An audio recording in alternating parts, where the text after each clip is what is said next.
2ஆம் வசனம் படிக்கிறோம். பிற்பாடு தாவீது லேவியர் ஒழிய வேறொருவரும் தேவனுடைய பெட்டியை எடுக்கலாகாது, தேவனுடைய பெட்டியை எடுக்கவும் என்றைக்கும் அவருக்கு பணிவிடை செய்யவும் அவர்களையே கர்த்தர் தெரிந்து கொண்டார் என்றான். ஆண்டவருடைய நாமம் மகிமைப்படுவதாக.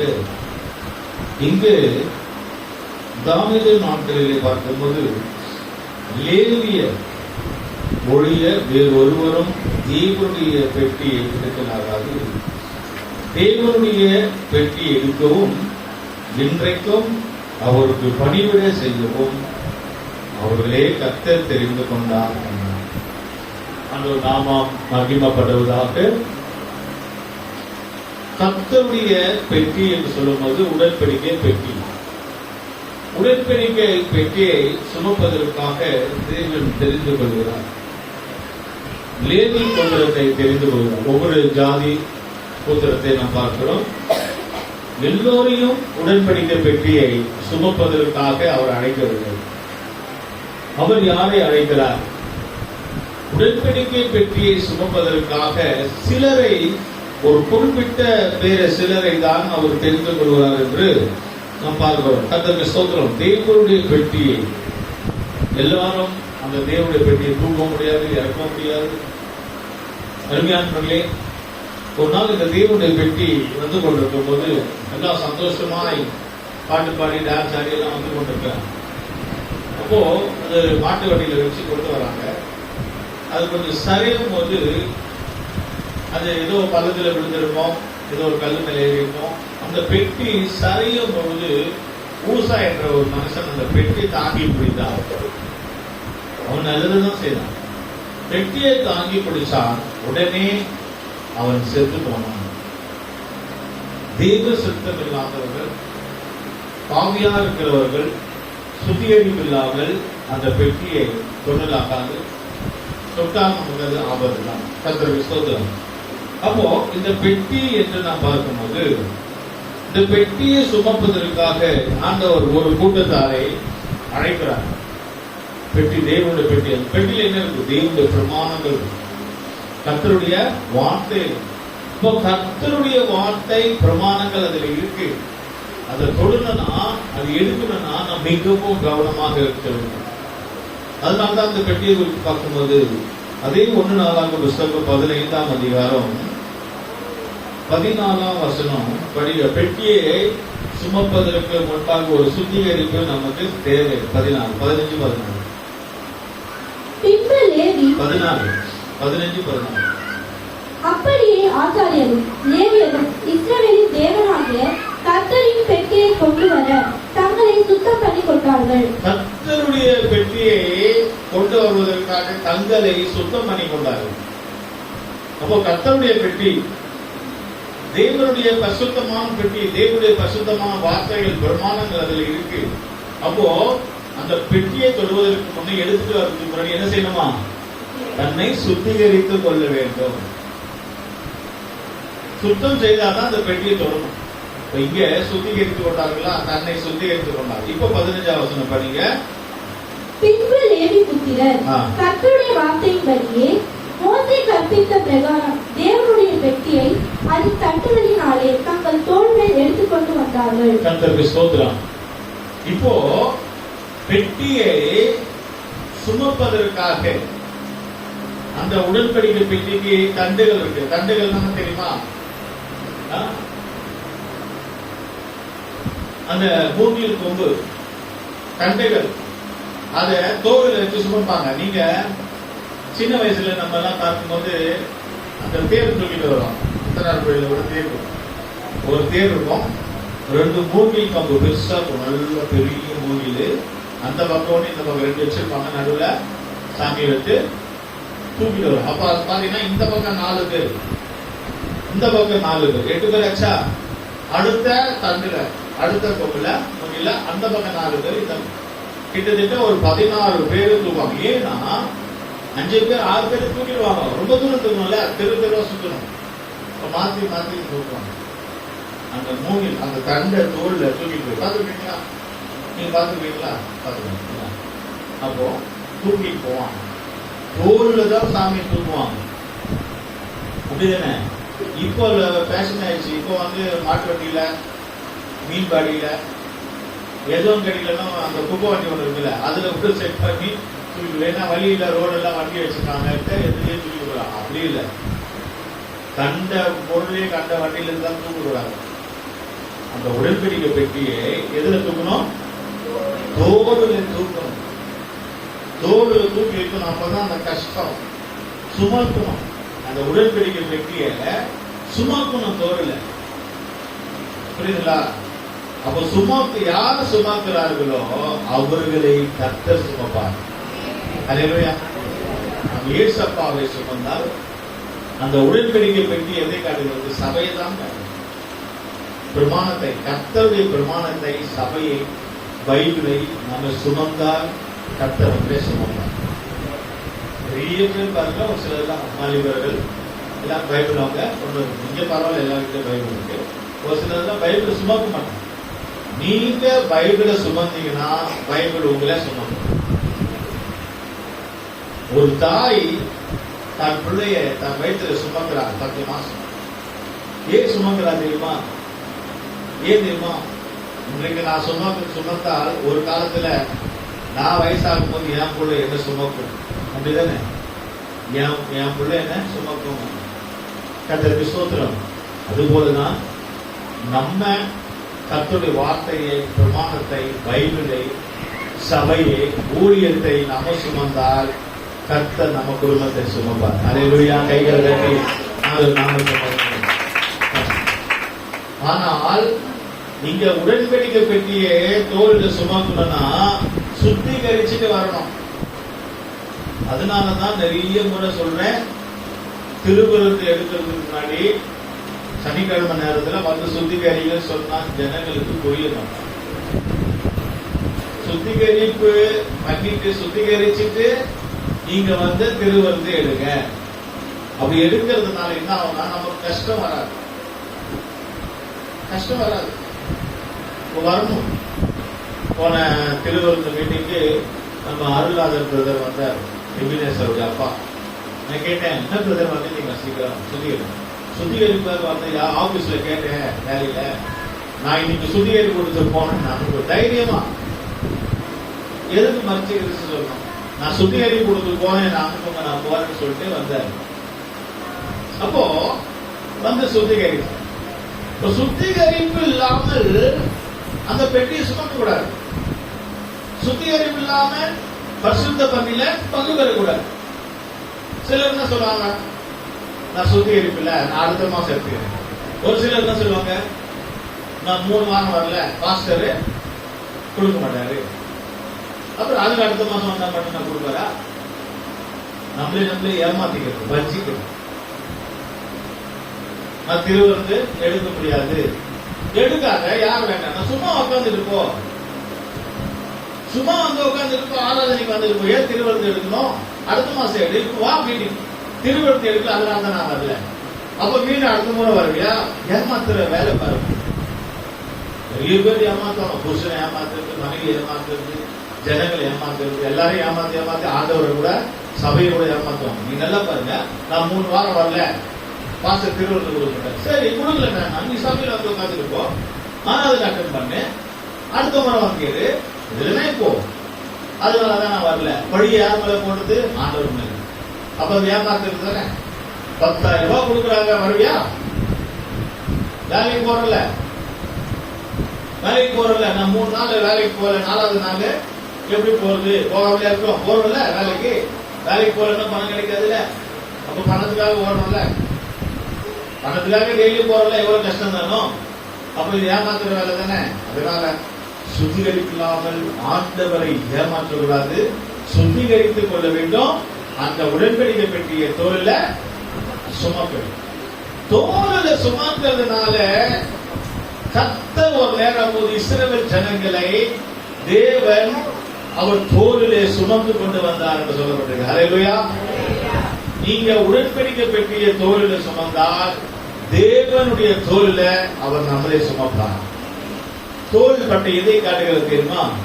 பலனை காட்டுகிறது. அதனால்தான் தோளில் நம்ம சொல்றோம்.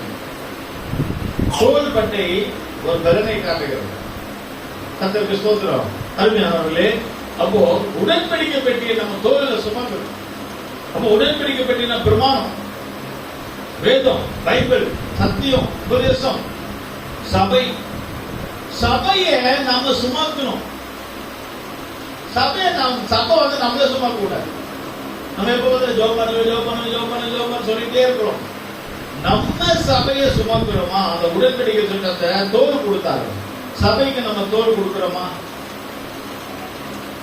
சபைக்கு ஒரு 4 பேர் 8 பேர் ஒரு தோல் கொடுத்தாதான் உடன்படிக்கை பெட்டியை தூக்க முடியும். அப்ப சபைக்கு நம்ம தோல் கொடுக்கிறோமா? ஒரு அமாவாசை கூட்டங்கள் வந்து நான் வேலை செய்யணும், பரவாயில்ல, என்னால ஒரு காணிக்கல் கொடுக்க முடியல, நான் சரீரத்துல கஷ்டப்படுறேன், பாடுறேன், ஒரு சேர் போடும், ஒரு பாய் போடும், ஒரு சபைக்கு ஒரு நாள் நான் சபையில பாத்ரூம் கழுவுறேன், நான் பெருக்கிறேன், நான் மாப் போடுறேன். அப்போ நம்ம ஒரு தோல் கொடுக்க வேண்டும். சபையில இந்த ஊழியத்தை நான் இன்னைக்கு செய்யறேன், ஐயா எனக்கு ஒரு ஊழியம் கொடுக்குறேன், எனக்கு ஒரு ஜபம் கொடுக்க, எனக்கு ஒரு காரியத்தை கொடுக்குறேன். அப்ப நானும் சுமக்கிறேன். எல்லாரும் சுமந்தா தானே, எல்லாரும் சுமந்தா தானே. அப்போ எல்லாரும் தோல் கொடுக்கும் போது சபை ஆசீர்வதிக்கப்படும். ஹல்லேலூயா, கர்த்தருக்கு ஸ்தோத்திரம். அங்கே எல்லாரும் ஆண்டவர் கையில ஒப்பு கொடுக்கும் போது பெட்டியை சுமக்கிற நமக்கு ஒரு அந்த பாரம் உண்டாகும். நம்ம ஆண்டவருடைய பெட்டியை சுமந்தால் ஆண்டவர் நம்மளே சுமப்பார். மத்திய 11:28 படிக்கிறோம், வருத்தப்பட்டு பாரம் சுமக்கிறவர்களை எல்லோரும் என்னிடத்தில் வாருங்கள், நான் உங்களுக்கு இளைப்பாறுதல் தருகிறேன். அப்போ வருத்தப்பட்டு பாரம் நீங்க சுமக்கிறீங்க, நீங்க பாரத்தை சுமக்கிறீங்க. சிலதான் சொல்லுவாங்க, இவ்வளோ பிரச்சனை எங்க வீட்டுல இவ்வளோ பிரச்சனை, எங்க புருஷனால பிரச்சனை, அவன் மனைவியால பிரச்சனை, என் பிள்ளைகளால பிரச்சனை. 2 பிள்ளைங்களை வச்சுட்டு ஒன்னும் சமாளிக்க முடியலன்னா ஒரு நாட்டே பிரச்சனை. அமெரிக்காக்கார வரியை போட்டா இந்தியாவில், அப்ப அது எவ்வளவு பிரச்சனை. ஒரே நாள்ல பல கோடி நஷ்டம். நமக்கு ஒரு 50 ரூபாய் நஷ்டம் ஆனாலும் நமக்கு ஒரு பெரிய வேதனை சோதனை. ஒரு நாளைக்கு வரி போட்டு பல கோடி நஷ்டம். அப்ப பாருங்க, நாட்டுல எவ்வளவு பிரச்சனைகள் இருக்கு. அப்ப நம்ம என்ன செய்யறோம்னா நம்மளை பத்தியே தான் நம்ம யோசிக்கிறோம். ஏன் சபையை பத்தி யோசித்தா என்ன? சபைக்காக நான் தோல் கொடுப்பேன், சபை கட்டப்பட வேண்டும், சபை வளர வேண்டும், சபை உயர்த்தப்பட வேண்டும், சபைக்காக நாம் ஒரு தோல் கொடுக்க வேண்டும். சாலமோன் ராஜா பாருங்க, தேவ ஆலயத்தை கட்டினான், கர்த்தர் அவனுக்கு வீட்டை கட்டினான். இப்ப வீட்டை குறித்தே யோசனை பண்ணிட்டு இருந்தோம்னா அப்புறம் எப்படிதான்? வீட்டை கர்த்தர்கிட்ட கொடுங்க, குடும்ப பாரத்தை, பிரச்சனைகளை, பிள்ளைகளுடைய காரியத்தை கர்த்தர்கிட்ட கொடுங்க, அவர் பார்த்துப்பாரு. நம்ம அவருடைய பெட்டியை சுமப்போம்.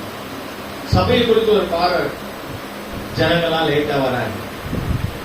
நீங்க ஜெபம் பண்ணுங்க, நீங்க சனிக்கிழமை ஜெபம் பண்ணிட்டு வாங்க, ஆண்டவரே எல்லா விசுவாசிகளும் நேரத்தோட வரணும். நீங்க ஜெபம் பண்ணுங்க, உங்களுக்கு ஒரு பாரம் உண்டாகட்டும் இல்லையா? இந்த வாரம் ஜெபம் பண்ணுங்க, நீங்க சனிக்கிழமை நைட்டு ஜெபம் பண்ணிட்டு வாங்க, எல்லாரும் சீக்கிரம் வாங்க. வாரத்துல ஒரு 10 நாள் 10 பேர் 15 பேர் வர முடியல, எல்லாரும் தடை. நீங்க ஜெபம் பண்ணிக்கலாம். கர்த்தர் எங்களோட பேசணும்னு ஜெபம் பண்ணுங்க, கர்த்தர் வசனத்துல பேசணும்னு ஜெபம் பண்ணுங்க, பேய் பிசாசுல ஓடணும், வியாதி சுகமா, நீங்க ஜெபம் பண்ணுங்க. உங்களுக்கு ஒரு பாரம் வேணும்ல, பாஸ்டர் கூட சேர்த்து நீங்களும் தோல் கொடுக்கணும். ஒரு ஆள் தோல் கொடுக்க முடியாது, நீங்களும் தோல் கொடுத்தாதான் உடன்படிக்கை வெளியே தூக்க முடியும் இல்லையா? அப்போ ஒரு ஆள் தோல் கொடுத்தால் நம்ம தூக்க முடியும். அதனால நீங்களும் ஒரு ஆளுடைய கை தட்டு சத்து ஓசை வராது, 2-3 பேர் தட்டினாதான் ஓசை வரும் இல்லையா? அப்ப நாம் அப்படி செய்யும் போது கர்த்தர் நம்ம என்ன செய்யறார்? ஆசீர்வாதம். அங்கே எரிகோ பட்டணத்திலே நாம் பார்க்கும் போது யோசுவா 6ஆம் அதிகாரம் 3, 4, 5 வசனத்துல எரிகோ பட்டணம் அங்க இருந்தது. அந்த எரிகோ பட்டணத்தை ஆண்டவர் சொன்ன, நான் உங்களுக்கு தருவேன், நீங்கள் அந்த பட்டணத்தை சுற்றி நடந்துக்க வேண்டும். அங்கே உடன்படிக்கை பெட்டி முன்னாடி போது எல்லாரும் அங்க ஆசாரியர்கள் நடக்கிறாங்க. யோசுவா காலத்துல யோசுவா 6ஆம் அதிகாரம் 3, 4, 5 வசனம் வாசிக்கிறோம். யுத்த புருஷராகிய நீங்கள் அனைவரும் பட்டணத்தை சூழ்ந்து ஒரு தரம் சுற்றி வாருங்கள். இப்படி 6 நாள் செய்ய கடவீர்கள். 7 ஆசாரியர் பெட்டிக்கு முன்பாக 7 கொம்பு எக்காலங்களை பிடித்துக் கொண்டு போக வேண்டும். 7ஆம் நாளில் பட்டணத்தை 7 தரம் தரம் சுற்றி வர கடவர்கள். ஆசாரியர் எக்காலங்களை ஊத வேண்டும். அவர்கள் அந்த கொம்புகளினால் நெடுந்தோணி இடும்போதும் நீங்கள் எக்கால சத்தத்தை கேட்கும் போதும் ஜனங்கள் எல்லாரும் மகா ஆரவாரத்தோடு ஆர்ப்பரிக்க கடவர்கள். அப்பொழுது பட்டணத்தின் அலங்கம் இடிந்துவிடும். உடனே ஜனங்கள் அவர் தங்களுக்கு நேராக ஏழு கடவர்கள் என்றார். ஸ்தோத்திரம். அங்கே பாருங்க, பெட்டி அங்க முன்னாடி போயிட்டு இருக்கு.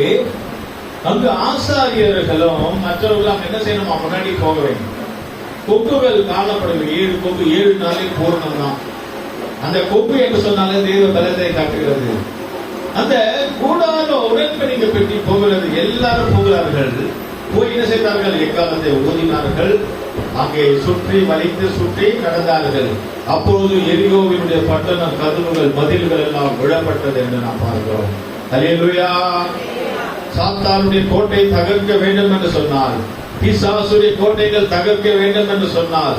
மந்திர கட்டுகள், செய்விர கட்டுகள், சூன்ய கட்டுகள் எல்லாம் அவிழ்க்கப்பட வேண்டும் என்று சொன்னார். நாம் அந்த உடன்படிக்கை பெட்டிக்கு முன்பாக, அந்த பெட்டிக்கு முன்பாக நாம் போக வேண்டும். பெட்டி தேவ சமூகத்தை காட்டுகிறது. சபைக்கு முன்னாடி நாம் இருக்க வேண்டும். சபைக்கு பின்னால வந்து உட்காரக்கூடாது. இடையில வந்து உட்கார, அது வேற விஷயம். சிலர் நிரந்தரமா ஆக்கிடுவாங்க. எப்போ சீக்கிரம் வந்தா கூட பின்னாலேயே வந்து உட்கார்ந்துருப்பாங்க.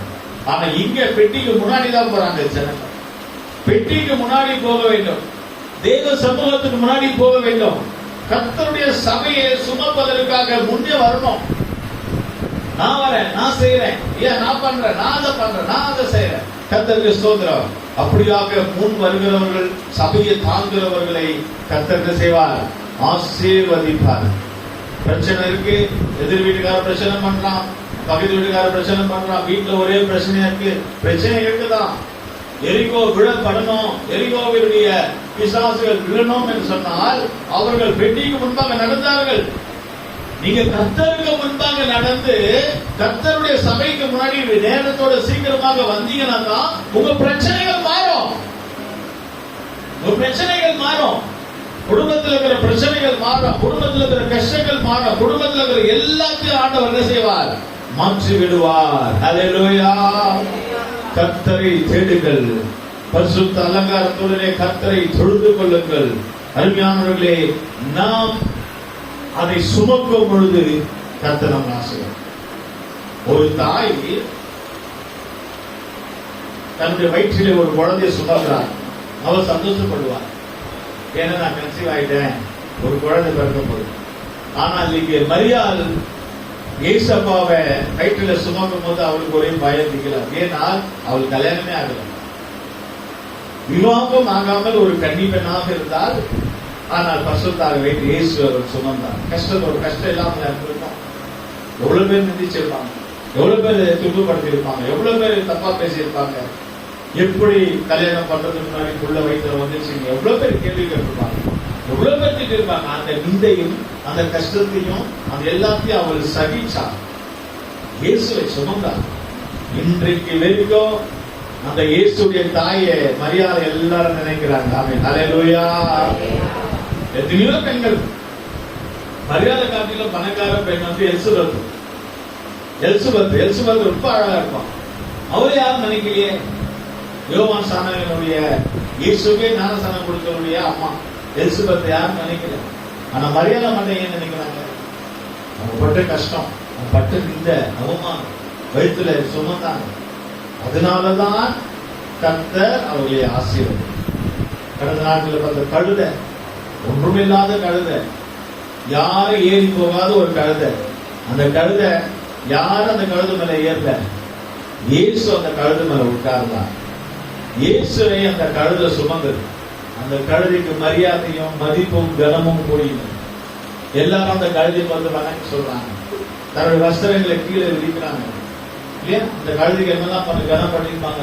வெல்வெட் துணி போடுறாங்க, வஸ்திரங்களை போடுறாங்க, பூ போட்டிருப்பாங்க.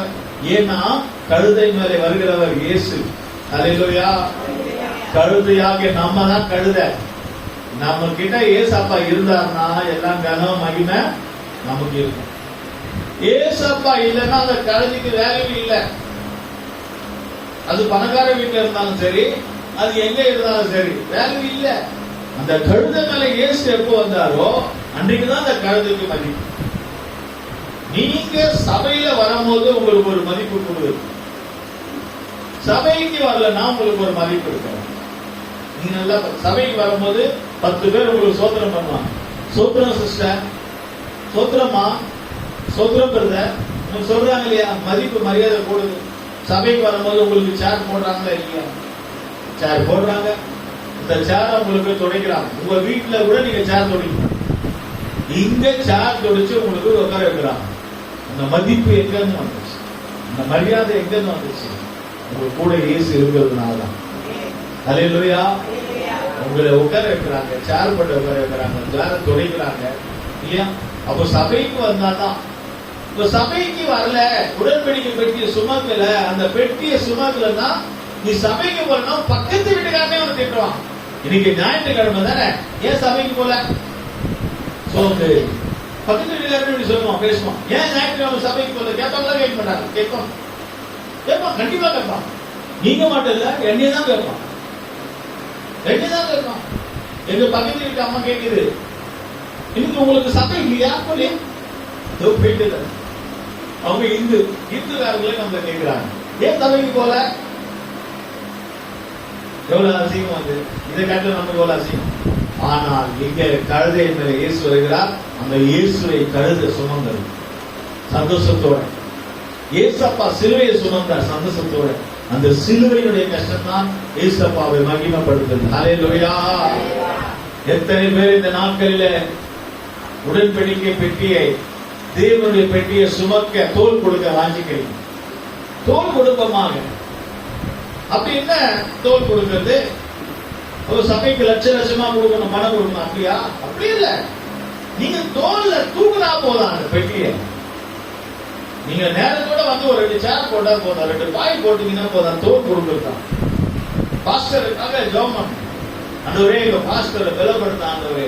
பல இடங்கள்ல ஊரா ஊருக்கு போறாங்க, வராங்க, தண்ணி மாறும், எத்தனையோ இடத்துக்கு போறாங்க. கடந்த நாட்கள்ல பாருங்க, ஆந்திராவுக்கு போனோம், பாம்பே போனோம், ஆந்திராவுக்கு போனோம், கோயம்புத்தூர் போனோம். இப்படி ஊரா நம்ம பாஸ்டர் போறாரு. நம்ம பாஸ்டருக்காக ஜெபம். எத்தனை பேர் ஜெபம் பண்றீங்க பாஸ்டருக்காக, சிஸ்டருக்காக? ஹல்லேலூயா. நீங்க ஜெபம் பண்ணுங்க. அதான் தோல் கொடுங்க. நீங்க வந்து பணம் கொடுங்க, எனக்கு டிக்கெட் எடுத்து கொடுங்க, எனக்கு கரண்ட் பில் கட்டுங்க, அதெல்லாம் நம்ம வந்து கேட்கிறாங்க பாஸ்டர். இல்ல, நீங்க அந்த தண்டுகளை அந்த கொப்பை தூக்கிங்க. 4 பேர் தூக்கணும். அந்த 4 பேர் ஜெபம் பண்ணி பாருங்க. பாஸ்டர், ஆண்டவரே, எங்க பாஸ்டரை கர்த்தர் பாதுகாக்கணும். ஊருக்கு போறாங்க, ஜெபிக்க போறாங்க, ஊழியம் செய்ய போறாங்க, கர்த்தர் கூட போனோம். ஆண்டவரே, கர்த்தர் கூட ஏசப்பா போனது போல பாஸ்டர் கூட ஏசப்பா போனோம். நீங்க ஜெபம் பண்ணி பாருங்க. ஆண்டவர் நம்முடைய சபையை உயர்த்துவார். நம்முடைய சபையை கர்த்தர் செய்வாரு, உயர்த்துவார். யாரோ எப்படியா போட்ட நமக்கு என்னன்னா, அப்ப நம்ம சபையினுடைய பாரம் இல்லைன்னா நம்ம குடும்பத்தை பாரத்தை ஆண்டவர் எப்படி சுமப்பார்? நம்ம சபையை சுமந்தால் கர்த்தர் நம்மள குடும்பத்தின் பிள்ளைகளையும் சுமப்பார். ஹல்லேலூயா. இன்றிலிருந்து ஒரு தீர்மானம் செய்யும். உங்களுக்கு ரொம்ப பிரச்சனைகள், கஷ்டங்கள் இருக்கா? பாஸ்டருக்காக, சிஸ்டருக்காக நீங்க ஜெபம் பண்ணுங்க. பாஸ்டர் அம்மாவுக்காக ஜெபம் பண்ணுங்க. அதான் இந்த வாரம் வரல, கால் வீட்டுக்கு வச்சு அவங்க வந்தாங்கன்னா தீர்வு தரிசனம் சொல்லுவாங்க, சில காரியங்கள் ஊழியர்கள் செய்வாங்க. வரல, இப்ப நம்ம வந்து என்ன செய்யணும்? ஜெபிக்கணும், ஒரு தோல் கொடுக்கணும். அவ்வளவுதான். வேற ஒண்ணு நம்ம வந்து நீங்க அதை கொடுங்க இதை கொடுங்க நம்ம சொல்ல போறோம். நீங்க தோல் கொடுங்க, ஜெபத்துல தோல் கொடுங்க. வெள்ளிக்கிழமை தாய்மார் ஜெபம் வீட்டுல இருந்தீங்கன்னா வாங்க. வேலைக்கு போனா வர முடியாது, வீட்டுல இருந்தா வாங்க. சனிக்கிழமை சுத்திகரிப்பு கொடுத்து வாங்க. காலம் கடைசி காலம் வருகிறது. அந்த உடன்படிக்கை பெட்டியை சுமக்கிறவர்கள் ஆசீர்வதிக்கப்படுவார்கள். ஆண்டவர் அவங்களை தான் அழைக்கிறார். எல்லாருக்கும் இந்த ஊழியத்தை கொடுக்க மாட்டார். இந்த ஊழியம் உங்களுக்கு கொடுக்கப்படுது. இந்த மைக்கை நீங்க சுமக்கிறீங்கன்னா அது பாதுகாக்கப்படும். மைக்கை சுமக்கணும், கையில பிடிச்சி சுமந்துச்சுல உடன்படிக்கை பெட்டி மைக்கை கையில பிடிக்கணும், பைபிள கையில பிடிக்கணும். கர்த்தர் உயர்த்துவார். நீங்க பைபிள் படிச்சு பாருங்க, கர்த்தர் உயர்த்துவார். பைபிள கையில வச்சுக்கோங்க, எப்பவும் கர்த்தர் உயர்த்துவார். சபையை குறித்து ஒரு பாரம் இருக்கணும். அதுவே இப்ப சபையை ஆசீர்வதியாங்க, எங்க ஊழியக்காரர்கள் ஆசீர்வதி, சபை வர ஜனங்களை ஆசீர்வதி. ஒவ்வொரு ஜனங்களுடைய பேரை சொல்லி நீங்க ஜெபம் பண்ணி பாருங்க. அதுதான் தோல் கொடுக்குது, அதுதான் தோல் கொடுக்குது. வேற என்ன? எத்தனை பேர் சபையை சுமக்க வாஞ்சிக்கிறீங்க? சபையை சுமக்க நீங்க வாஞ்சித்தீங்கனால், சபைக்காக நீங்கள் பாடுபட்டால் கர்த்தர் உங்க குடும்பத்துக்காக பாடுபடுவார். சாலமோன் சபையை தேவாலயத்தை கட்டினார், கர்த்தர் சாலமோனுக்கு அரண்மனை கட்டினார். நீங்கள் சபைக்காக உண்மையாக இருந்தால் கர்த்தர் உங்களுக்கு உண்மையா இருப்பார். நீங்க சபைக்காக பொருள் கொடுத்து சபைக்காக தோல் கொடுத்தால் கர்த்தர் உங்களுக்காக அவருடைய தோலை கொடுப்பார். நான் இஸ்ரவேல் ஜனங்களை தூக்கி சுமந்து கொண்டு வந்தேன். உன் குடும்பத்தை அவர் சுமப்பார், உன் பிள்ளைகளை அவர் சுமப்பார். பிள்ளைகளை குறித்து நீ கவலைப்படாதீங்க. நீங்க கர்த்தருடைய சபையை உடன்படிக்கை பெட்டி நீங்க சுமந்தீங்கன்னா உங்க பிள்ளைகளை கூட கர்த்தர் சுமப்பார். அல்லேலூயா. கண்களை மூடுவோமாக, ஆண்டவருடைய சமூகத்தில் ஒப்படைப்போம். எத்தனை பேர் கர்த்தருடைய பெட்டியை சுமக்க வாஞ்சிக்கிறீங்க? அங்க உடன்படிக்கை பெட்டிக்கு முன்பாக அங்கே முன்னாடி போகிறார்கள். கர்த்தருடைய பெட்டிக்கு முன்பாக எத்தனை பேர் போறீங்க? சபைக்கு நான் தான் ஃபர்ஸ்ட் போவேன், சபையில நான் தான் ஃபர்ஸ்ட் வருவேன் எத்தனை பேர் தீர்மானிக்கிறீங்க? நான் தான் ஃபர்ஸ்ட் போவேன், நான் தான் ஃபர்ஸ்ட் போவேன். அந்த கழுதை இயேசுவை சுமந்து கொண்டு வந்தது. அங்கே உடன்படிக்கை பெட்டி, தேவனுடைய பெட்டியை ஆசாரியர்கள் லேவியர்கள் சுமந்தார்கள். கர்த்தர் உனக்கு ஊழியம் கொடுக்கிறாரா? பைபிள் படிக்கிற ஊழியத்தை கொடுத்தாரா? பாட்டு பாடுகிற ஊழியம் கொடுத்தாரா? ஜபம் பண்ற ஊழியம் கொடுத்தாரா? மியூசிக் வாசிக்கிற ஊழியம் கொடுத்தாரா? ஆண்டவர் உனக்கு என்ன ஊழியம் கொடுத்தார்? அந்த ஊழியத்தில் நீ உண்மையா இருக்கிறாயா? அந்த ஊழியத்தை நீ தாங்குறாயா? அந்த ஊழியத்தை நீ சுமக்கிறாயா? கர்த்தர் கொடுத்த ஊழியத்திலே சபையில நீ உண்மையா இருந்தால் கர்த்தர் உங்களை உயர்த்துவாராக. கர்த்தர் உங்க சபையை உயர்த்துவாராக. கர்த்தர் நம்முடைய ஆசீர்வாதங்களை நிரப்புவாராக. கர்த்தர் நம்முடைய குடும்பத்தை தூக்கி எடுப்பாராக. தேவனுக்காக நம்ம தோல் கொடுப்போமாக. ஆண்டவர் நம்ம மேல உட்கார் வரட்ட சவாரி செய்யட்டும். அந்த கழுதை சொல்ல இயேசு என் மேல உட்காருவார். இயேசு அந்த கழுதைக்கு மரியாதை கூடினது. சபைக்கு வரும்போது கர்த்தர் நம்மளை கனப்படுத்துகிறார். கர்த்தரோடு வரும்போது கர்த்தர் நம்மளை கனப்படுத்துகிறார். கர்த்தர் நம்மளை ஆசீர்வதிக்கிறார். நீங்கள் வரும்போது தனியா வந்தீங்க, இப்ப போகும்போது இயேசுவோடு போங்க. அந்த கழுதையோட இயேசு வந்தது போல நீங்கள் திரும்பி போகும்போது இயேசுவோட போங்க. கர்த்தர் உங்களை கனப்படுத்துவாராக. கர்த்தர் உங்களை மகிமைப்படுத்துவாராக. கர்த்தர் உங்களை தேவைகளை சந்திப்பாராக. கர்த்தருடைய ஆசீர்வாதங்கள் இறங்கி வரட்டும். தேவ வல்லமையிலே புறப்பட்டு போவோம். கர்த்தருடைய வல்லமை பெற்றுக்கொண்டு